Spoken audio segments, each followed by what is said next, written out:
Então, boa noite mais uma vez e que a graça do nosso Senhor Jesus Cristo seja com todos nós. Hoje nós vamos fazer uma breve reflexão sobre um tema que é importante para a nossa fé e para a missão da igreja, que é a unidade. O título, então, do nosso estudo, dessa pequena reflexão, é Unidade e Diversidade, o desejo de Jesus para a sua igreja. Então, esse tema veio motivado por essa canção, que eu acho muito bonita, Unidade e Diversidade, esse que cantou é o Guilherme Kerr. E também veio motivado pelo hino Um Só Rebanho, que nós também cantamos, né, que é o 574 do HCC. E as letras desse hino e dessa canção, elas nos lembram da profunda comunhão que nós somos chamados a viver em Jesus Cristo. O texto é João 17, versos 21 e 23, que diz assim, são palavras de Jesus: para que todos sejam um, como tu, ó Pai, o és em mim e eu em ti, que também nós, os discípulos, sejam um em nós, para que o mundo creia que tu me enviaste, eu neles e tu em mim, para que eles sejam perfeitos em unidade, e para que o mundo conheça que tu me enviaste a mim e que tens amado a eles como me tens amado a mim. Então, a nossa tese, que também é uma verdade central aqui, né? E o pastor Elias fala, né, que se os irmãos esquecerem tudo que for falado, pelo menos lembra desse resuminho aqui, né? E diz assim: a unidade perfeita é o desejo de Jesus para a igreja. Jesus orou pedindo que nós fôssemos unidos. Assim como Ele e o Pai são um, Ele nos chama à unidade em meio à diversidade que somos nós, criaturas, né? Que nós somos como criaturas. Apesar de parecer um pouco contraditório esse chamado de viver a unidade, ele é o maior e o mais poderoso testemunho que nós podemos dar ao mundo de que Jesus é o Filho de Deus. Jesus falou que se a gente for assim, o mundo vai saber que ele é o Filho de Deus. Então, que nós possamos levar isso no nosso coração. Nós devemos nos aperfeiçoar em unidade, né? A perfeita unidade é o desejo de Jesus para a igreja. Então, assim, a definição aqui de unidade, então nós podemos entender como união, coesão, acordo, concordância. E diversidade se refere a tudo que é diferente, variado, não semelhante.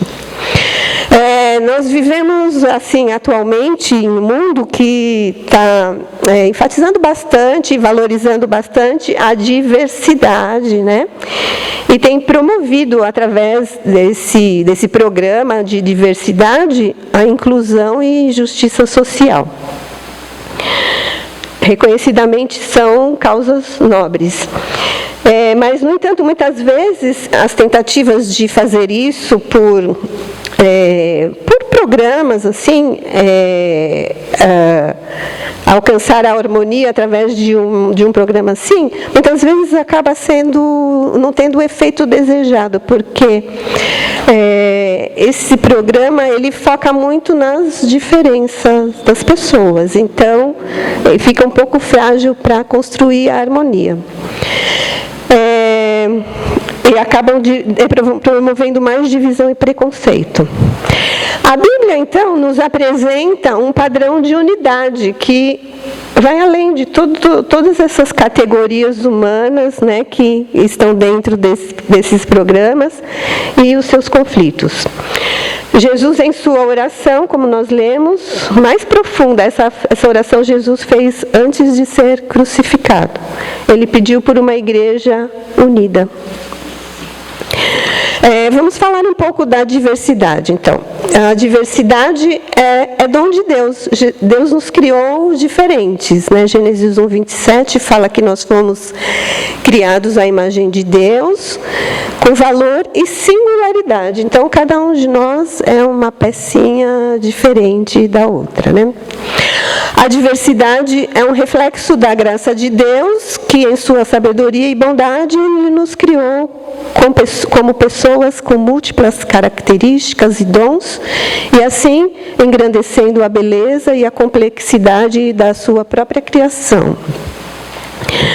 A diversidade, assim, no conceito atual, o conceito secular, né? Eu disse ali na introdução sobre isso, né? Que o mundo hoje fala muito sobre diversidade, equidade e inclusão. E para isso tem uma sigla que é DEI, diversidade, equidade e inclusão. Esses programas, atualmente, eles orientam políticas em empresas, escolas ou outras instituições e muitas vezes até influencia nas igrejas. O objetivo desse programa é combater desigualdades sociais e garantir a representatividade de grupos marginalizados ou subrepresentados, como as minorias étnicas, deficientes, mulheres, pessoas de baixa renda, etc. São vários grupos.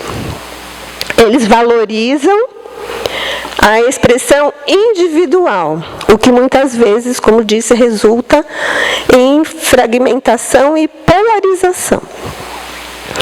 A diversidade no conceito atual é um grande guarda-chuva que pode abarcar muita coisa pode ser encaixado dentro desse conceito, interesses pessoais, ideologias, aspectos culturais, e esse grande guarda-chuva, esse leque grande, né? Muitas vezes eles são um perigo para a igreja. Porque geram conflitos por modismos, costumes e até mesmo heresias e questionamentos quanto à inerrância das Escrituras. O aspecto social de inclusão e representatividade desse programa atual tem uma intenção nobre, mas na igreja a diversidade tem um propósito mais profundo. Então, vou falar agora da diversidade no reino de Deus. Então, a diversidade na igreja, ela não é um conceito que nós vamos pegar de fora e vamos aplicar aqui dentro, né? Mas é um reflexo da própria natureza de Deus. E tem um propósito comum no corpo de Cristo. Então, provém de Deus para suprir as necessidades da igreja. A diversidade, Deus nos fez diferente e nos coloca dentro da igreja para nós servirmos o grupo. Em sua infinita sabedoria, Deus concede dons, talentos e usa as nossas personalidades que são únicas. 1 Coríntios 12:4-7 diz que há diversidade de dons, mas o Espírito é o mesmo. E há diversidade de ministérios, mas o Senhor é o mesmo. Há diversidade de operações, mas o Deus é o mesmo que opera tudo em todos. E a manifestação do Espírito é dada a cada um para o que for útil para o corpo. Então, tem uma ilustraçãozinha aí escrito igreja, né? O objetivo era fazer a gente pensar em um mosaico. Todo mundo sabe o que é mosaico, né? Feito assim com pedacinhos, né? De pecinhas de diferentes cores, diferentes formas, apesar que aí no desenho está bem uniforme, mas o mosaico mesmo, ele é bem assim, cada peça é um tamanho, uma cor. E juntando todas essas pecinhas, forma-se uma bela obra, né, de arte. Então, a beleza dessa obra não está na uniformidade das pecinhas, mas em como essas pecinhas variadas, elas se complementam e organizando elas geram uma obra bonita. E assim é como a canção enfatizou, né, de gerando uma vida em comum verdadeira. A canção do Guilherme fala da vida em comum verdadeira. Então, esse mosaico nos lembra que cada pecinha, juntas, o galho, né?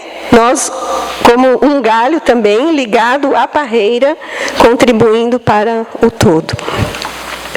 E nesse mosaico, o artista é Deus, ele que organiza as pecinhas da forma como ele quer, formar o desenho que ele quer. Então, é um só rebanho, e Jesus é o imã que nos atrai. E só por ele adoramos o Pai. Só por Jesus nós podemos chegar ao Pai. Então é Deus quem nos une em seu propósito, através de Jesus Cristo. A diversidade como um fator de enfraquecimento da comunhão. Ela também pode ser a diversidade pode ser também um perigo, né? Porque o objetivo na igreja não é esse, da diversidade, mas pode acontecer porque por causa do orgulho, né? O orgulho pessoal. As pessoas têm orgulho e o orgulho leva à comparação e à competição. Então, quando nós começamos a medir os nossos dons e medir contra o outro, né? Olhar para o outro e olhar para nós e falar, nossa, meu Deus, né? Eu queria ser como ele, mas eu não sou como ele, mas eu vou tentar pegar o lugar dele, né? Esse tipo de competição transforma o corpo de Cristo em um campo de batalha, e isso enfraquece a comunhão. Então, a diversidade não deve ser um problema entre nós, mas sim a manifestação da riqueza do corpo de Cristo, né? Como Ele nos fez. Diferentes, cada um com o seu dom, mas todos contribuindo para o propósito comum. Agora vamos falar sobre a unidade que Jesus desejou e também o propósito estratégico dessa unidade. A unidade perfeita desejada por Jesus, ela tem o modelo da Trindade. Jesus fala que Ele quer que nós sejamos um, assim como Ele e o Pai são um, né? Ele, Pai, Filho e Espírito Santo são distintos, mas eles agem como um só. E assim nós, como membros da Igreja de Jesus Cristo, com diversas origens, com diversos dons, personalidades, nós também somos chamados a viver em unidade de propósito, assim como a Trindade.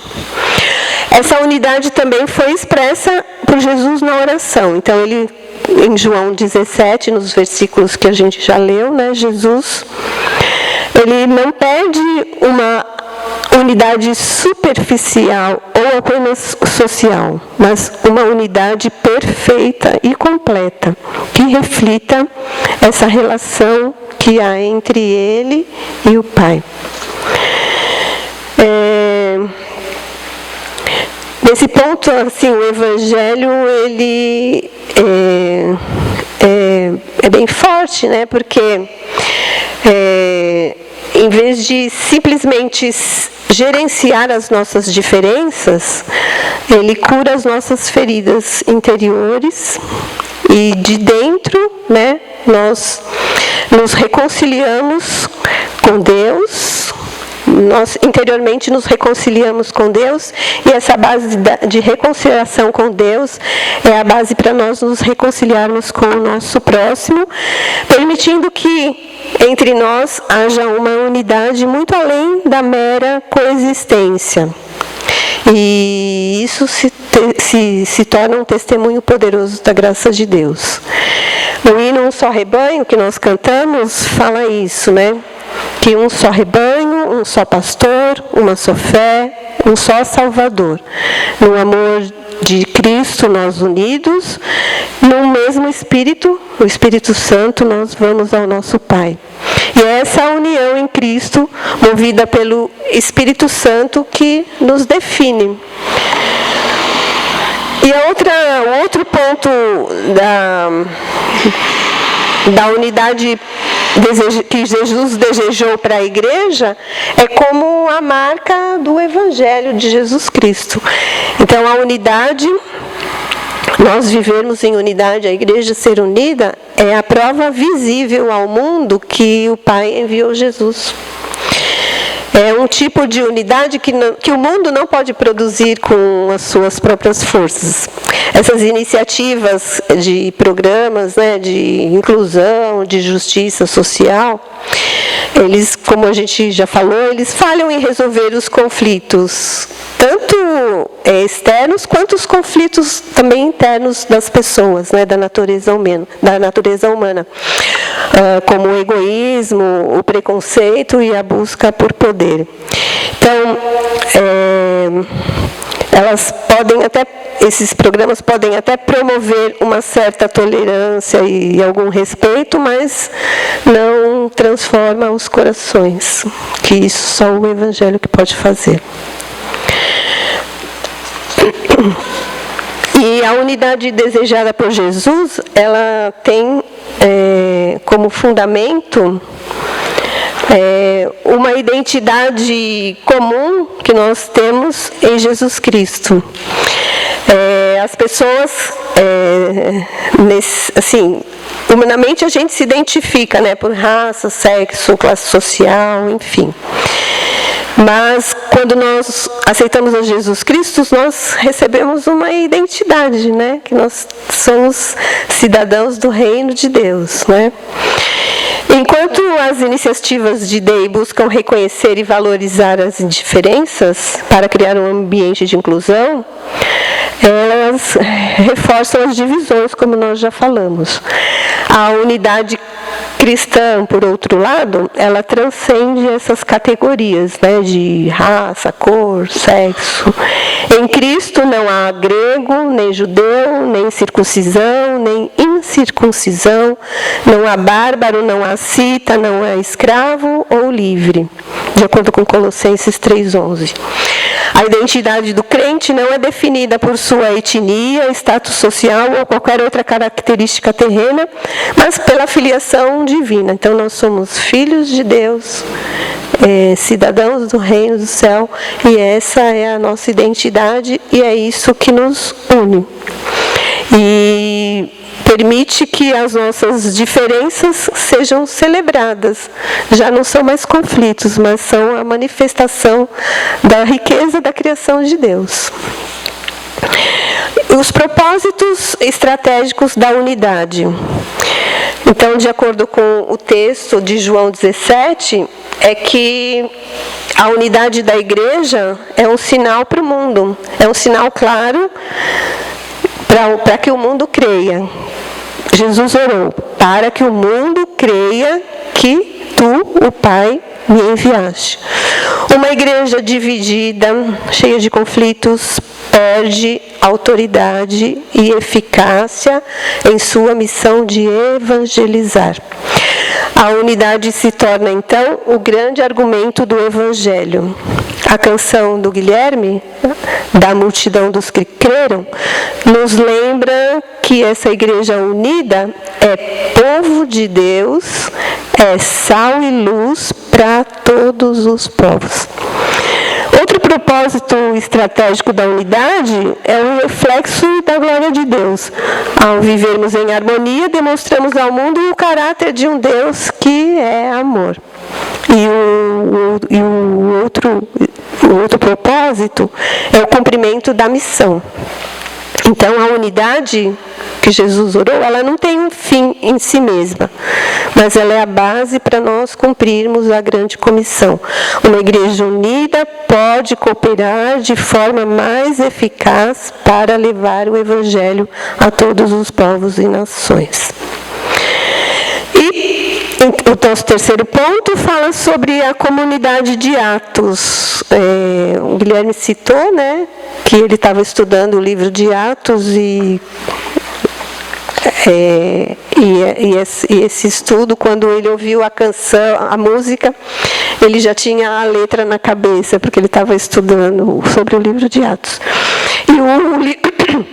E o livro de Atos fala sobre o início da igreja, né? A descida do Espírito Santo, a igreja recebeu o Espírito Santo.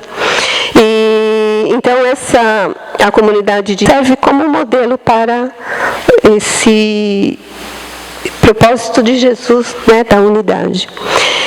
Ele mostra que a unidade em Cristo pode ser vivida no poder do Espírito Santo.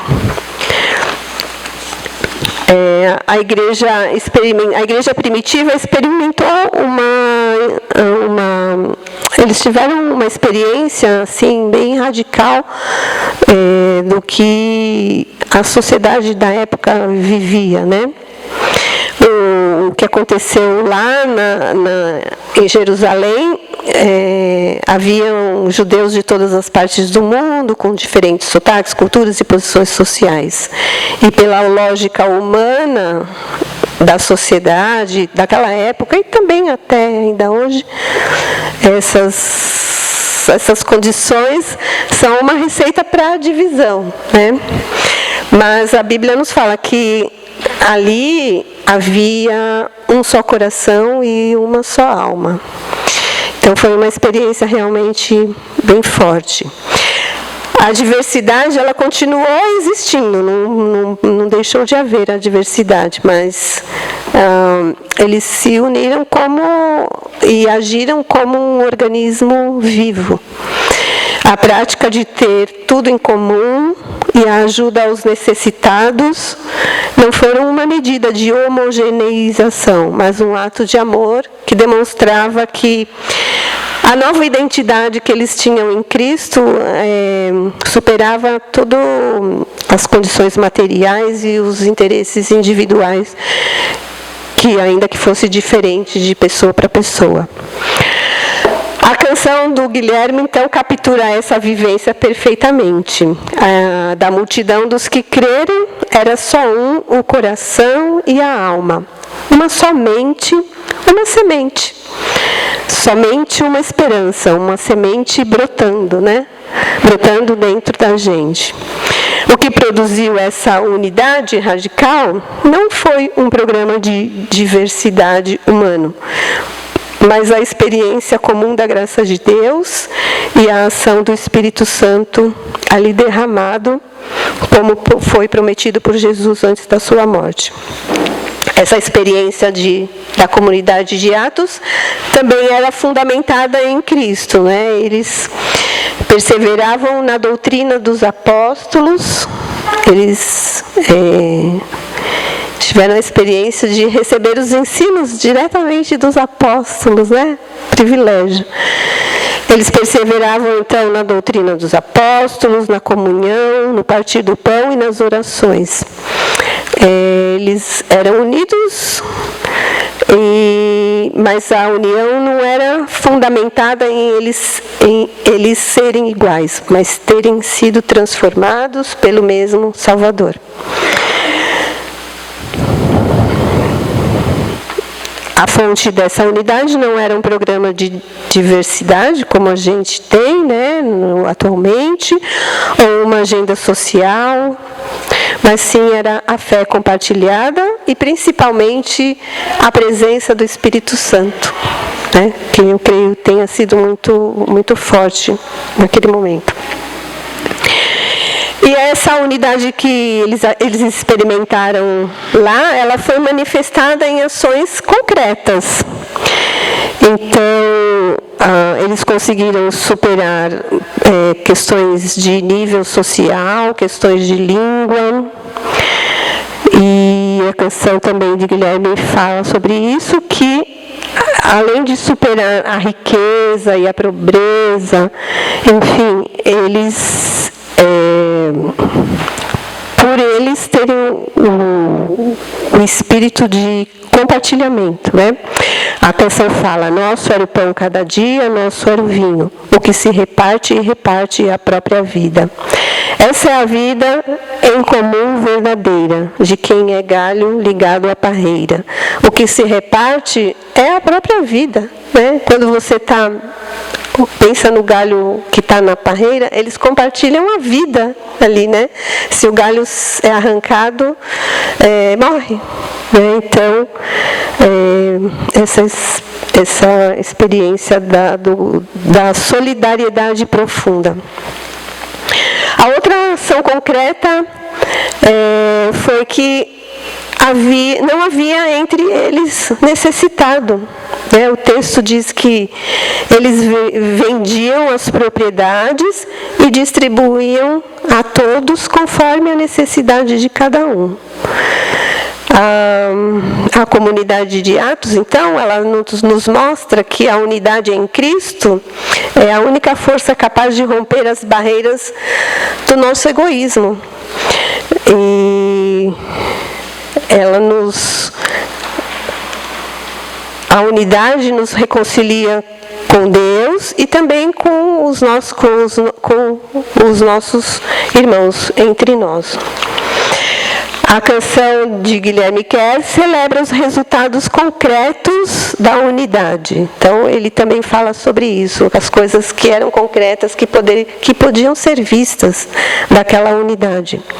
Sempre grande poder, curas, milagres de Deus.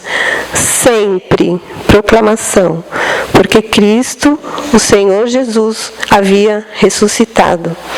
E na simpatia de todos, a igreja nasce de novo.